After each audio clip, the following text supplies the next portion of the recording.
So if we go back to this FAQ, state of Washington, D.C., 51st state, what is Washington? This is pretty interesting, right?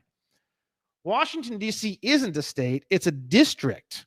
D.C. stands for District of Columbia.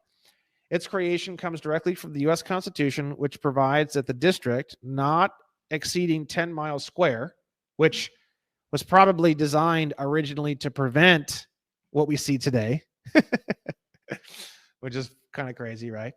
Would become the seat of government of the United States, right? Congress established the federal district in 1790, which is true, to serve as a nation capital. It wasn't in the location it's in now. It was in like back in the day, like in Pennsylvania and shit like that. Like back in the day when it becomes the 51st state, what will happen to the federal seat of government?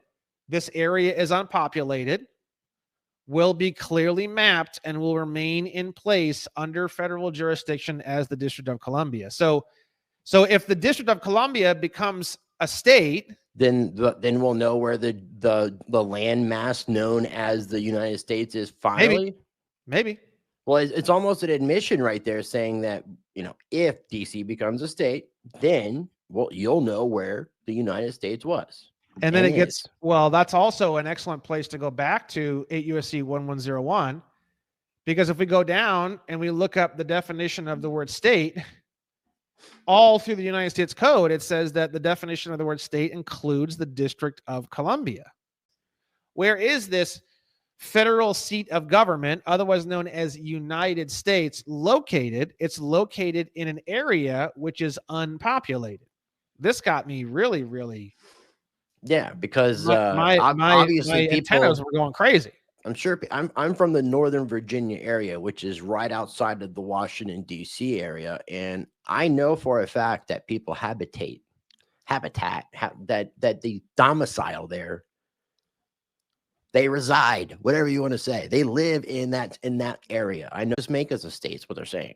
Well, no, they're saying part of our district operates as a state. Because look, if we go back down to if DC becomes the 51st state, what will happen to the federal seat of government?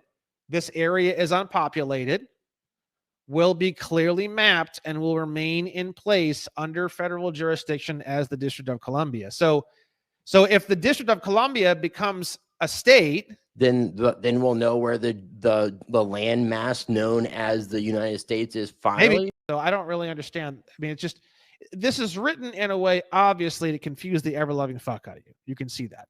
Well, that's what I'm saying. Of the technical 50 states, Alaska and Hawaii are the only two that are not actually technically on the land mass of North America.